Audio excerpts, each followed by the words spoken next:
এবারে যাবে কাজে না। আচ্ছা আচ্ছা, আসসালামু আলাইকুম। ভালো আছেন?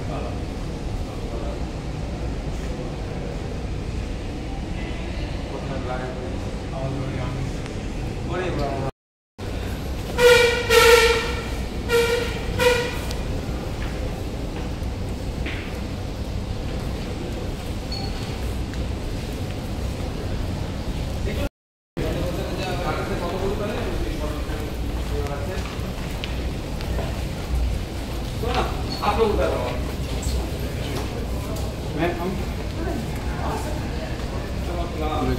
Decathlon.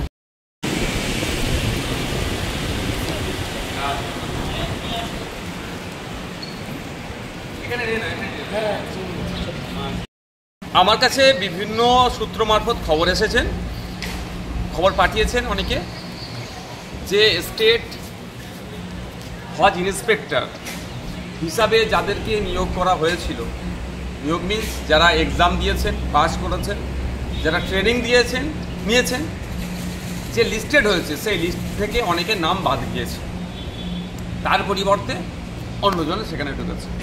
এবার সেটি জানার জন্য আজকে হজ হাউসে এসেছিলাম। এখানকার যিনি দায়িত্বশীল সিইও স্যার এখন নাই, ওনার মিটিংয়ে উনি বেরিয়ে গিয়েছেন, ফলে আজকে আলোচনা হয়নি।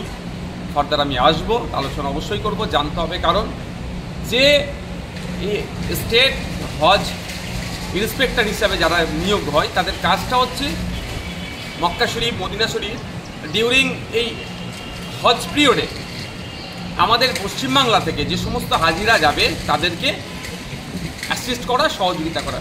অনেক ক্ষেত্রে অনেকে হারিয়ে যায় বা অনেক দুর্ঘটনা ঘটে, অনেকে মারাও যায়, ফলে তাদের দাফন টাফন থেকে শুরু করে টোটাল যারা অসুবিধা হয় যাতে, কারণ গ্রাম থেকে শহর বিভিন্ন জায়গার হাজিরা যায়, কিন্তু সবাই তো ট্রেন না, যারা হাজিরা বা একাধিকবার যাচ্ছে না, নতুন যাচ্ছে, তাদেরকে অ্যাসিস্ট করার জন্য এটা নিয়োগ করা হয়। কিন্তু দুর্ভাগ্য, যেটা খবর পাচ্ছি, খবরের সত্যতা যাচাই করার জন্য যে যারা ট্রেনিং নিল, যারা এক্সামে পাস করলো, তাদেরকে বাদ দিয়ে নতুন ইনক্লুড করেছে।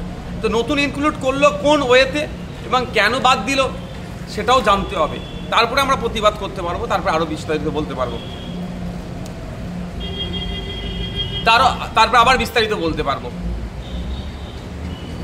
আর যদি আনট্রেন্ডকে এখানে ট্রেনিং না দিয়ে পাঠানো হয়, তাহলে ওখানে গিয়ে একজন সাধারণ হাজি মানে যে এই প্রথমবার যাচ্ছে, আর আমার মতো কেউ যদি প্রথমবার কাউকে পাঠায়, তাহলে সে একই তো হলো, তাকে তাহলে ঘুরতে পাঠানো হলো। তাহলে এখানে প্রক্সি বা এখানে ওই র্যাঙ্ক জ্যাম বা অবৈধভাবে ঢুকানো হচ্ছে, যাদের লিস্টে নাম আসেনে তাদেরকে যদি ঢুকিয়ে দেয়, এই নিয়ে তো সোচ্চার হব আমি।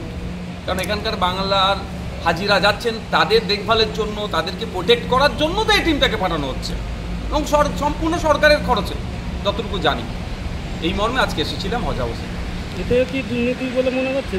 দেখুন, একটা গন্ধ পাওয়া যাচ্ছে দুর্নীতি হয়েছে। এবার দুর্নীতির সত্যতা যাচাইয়ের জন্যই আগে আমাকে আসতে হয়েছিল এখানে কথা বলবার জন্য। এখানে সিইও স্যার নয়, তো আমি এখনই বলে দিতে পারছি না যে কী ধরনের দুর্নীতি হয়েছে বা কী হয়েছে। সিইও স্যারের সাথে আমি কথা বলে বলতে পারবো। তবে একটা অভিযোগ উঠছে,